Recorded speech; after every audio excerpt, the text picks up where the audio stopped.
ये question CHSL 2020 की 19 अप्रैल की 6 सेकंड में आया है। तो इसमें गिवन है कि एक ट्राइंगल है PQR जिसमें एंगल PQR इक्वल टू 135। तो एक ऑब्ट्यूस एंगल ट्राइंगल हो गया जिसमें PQ की वैल्यू दे रखी है 8√2, PR दे रखा है 17 और QR हमको फाइंड करना है। तो सबसे पहले हम एक ऑब्ट्यूस एंगल ट्राइंगल बनाते हैं जिसमें एंगल PQR 135 है। तो ये इनके नाम देते हैं PQR QR। हमको पता है एंगल PQR कितना है 135 है और इनकी साइड दे रखी है। तो PQ इक्वल टू 8√2 और PR इक्वल टू 17 और ये एंगल दे रखा है 135। तो हमको फाइंड करना है QR की वैल्यू। तो इसमें हम कोसाइन रूल लगा के सॉल्व कर सकते हैं। तो कोसाइन रूल लगा के अगर हम सॉल्व करेंगे तो ये थोड़ा कैलकुलेटिव होगा जिसमें क्वाड्रेटिक इक्वेशन बनेगी। तो फिर उसे सॉल्व करने के लिए ये वैल्यू पुटिंग करना पड़ेगा। तो इससे अच्छा मेथड है कि हम इसमें परपेंडिकुलर ड्रॉ करें और फिर इसको सॉल्व करें, तो ये जल्दी हो जाएगा। बस इसमें हमको कुछ ट्रिपलेट याद होने चाहिए। तो सबसे पहले हम P से एक परपेंडिकुलर लेते हैं PM। तो ये हमने एक परपेंडिकुलर, ये PM एक परपेंडिकुलर है और हमने Q से M को मिलाया। तो अब हमको पता है कि जो एंगल PQR है वो कितना है 135 डिग्री है। तो हम एंगल PQM हमको पता लग जाएगा कितना हो जाएगा 180 में से 135 माइनस होगा तो ये हो जाएगा 45 डिग्री। तो एंगल PQM हो जाएगा 45 डिग्री। अब हमें पता है कि PMQ क्या है, परपेंडिकुलर है ये PM। तो एंगल PMQ 90 डिग्री है। तो एंगल MPQ कितना होगा, ये भी 45 डिग्री हो जाएगा। तो एक आइसोसेलिस राइट एंगल ट्राइंगल हो गया। तो जिसमें क्या होगा 45 डिग्री के आगे वाली साइड क्या होंगी, इक्वल होंगी। मतलब PM इक्वल टू क्या होगा QM होगा क्योंकि 245 है। तो ये आइसोसेलिस राइट एंगल ट्राइंगल है। तो ये दोनों साइड क्या है, इक्वल है। फिर अब हमको पता है कि ट्रिपलेट्स क्या होते हैं। अगर दो साइड इक्वल होती हैं आइसोसेलिस राइट एंगल ट्राइंगल की तो ट्रिपलेट्स क्या होते हैं 1 1 और √2। तो ये स्क्रीन के राइट साइड में लिख रहे हैं 1 ट्रिपलेट है 1 1 √2। तो अब हमको इसका हाइपोटेनस पता है कितना 8√2। तो अगर हम इस ट्रिपलेट में 8 का इंटू करेंगे तो हमको मिल जाएगा PM हो जाएगा 8, MQ हो जाएगा 8 और ये PQ हमको गिवन है 8√2। तो PM की वैल्यू कितनी आ जाएगी 8 और MQ की वैल्यू कितनी आ जाएगी 8। फिर अब हमें QR फाइंड करना है। तो हम अब ट्राइंगल PQR में देखेंगे, PMR में देखेंगे। ये राइट एंगल ट्राइंगल है PMR, एंगल M क्या है 90 डिग्री है। तो अब हमको ट्रिपलेट्स पता होने चाहिए कि अगर एक हाइपोटेनस 17 है और एक साइड 8 है तो ट्रिपलेट क्या होता है 8 15 17 के होते हैं। ट्राइंगल PMR में देखो,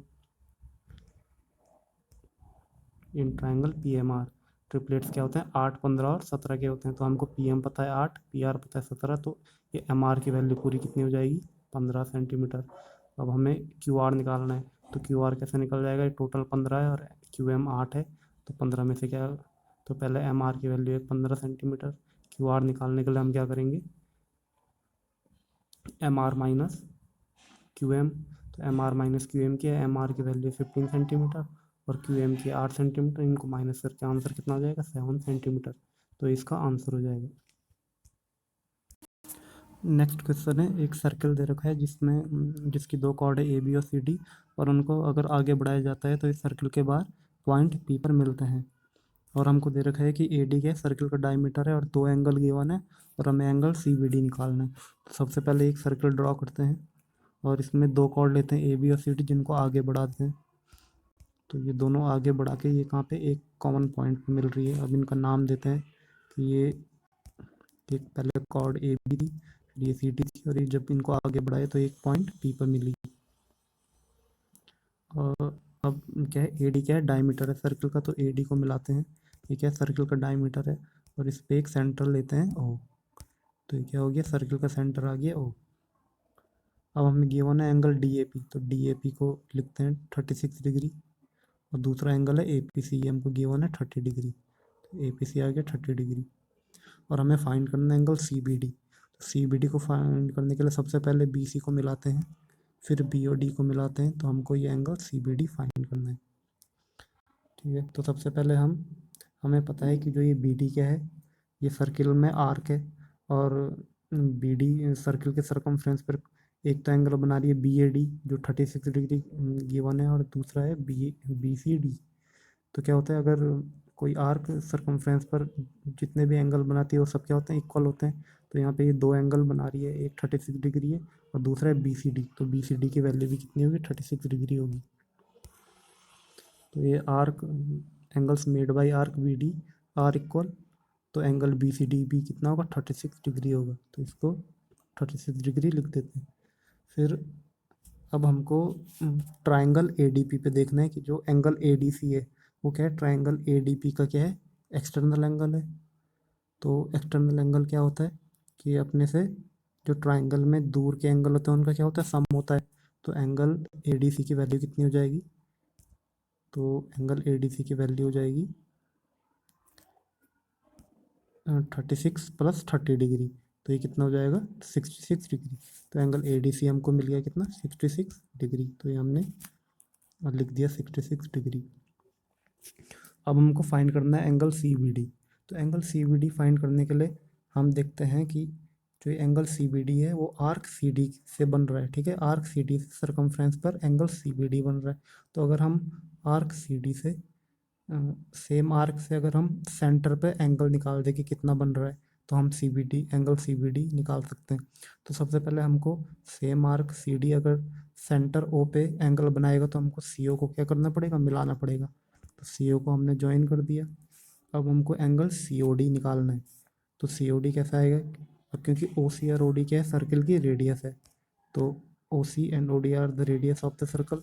तो जो ओ सी के सामने का एंगल होगा वही क्या होगा, ओ डी के सामने का एंगल होगा। तो ओ सी के सामने क्या है, 66 डिग्री है, क्योंकि दोनों रेडियस के इक्वल है। तो ओ डी के सामने भी कितना होगा, 66 डिग्री होगा। तो ओ डी के सामने क्या है, एंगल ओ सी डी जो कितना है, 66 डिग्री। तो अब हमको ट्राइंगल सी ओ डी में दो एंगल पता लग गए, 66 डिग्री 66 डिग्री। तो हम एंगल सी ओ डी निकाल सकते हैं। तो सी ओ डी कैसे निकाल सकते हैं, 180 में से जब दोनों एंगल को माइनस कर देंगे तो angle C O D equal to 180 minus 66, और दूसरा भी कितना है, 66, सेम एंगल है। तो ये कितना आ गया, 48 डिग्री। तो हम इसको लिख देते हैं angle C O D 48 degree. ठीक है, तो अब देखो जो ये C D arc C D है उस सेंटर पर कितने का एंगल बना रहा है, 48 का। और सेम आर्क सरकमफ्रेंस पे बना रहा है एंगल सी बी डी। तो हमको पता है कि जो आर्क सरकमफ्रेंस पे जितने का भी एंगल बनाता है, तो सेम आर्क सेंटर पे क्या होता है, उसका डबल एंगल बनाता है। मतलब जो आर्क ये सरकमफ्रेंस पर बना रहा है वो सी बी डी, तो क्या होगा, सेंटर पे बने एंगल का क्या होगा, आधा होगा। तो जो एंगल सी बी डी होगा वो क्या होगा, सेंटर पे बना एंगल कौन सा है, आर्क सी डी का एंगल सी ओ डी। तो सी ओ डी का क्या होगा, हाफ होगा। तो एंगल सी ओ डी का हाफ हो गया। तो हमको पता है एंगल सी ओ डी कितना है, 48 डिग्री। तो 48 अपॉन 2 ये कितना हो जाएगा, 24 डिग्री। तो ये क्या हो जाएगा, इसका आंसर हो जाएगा।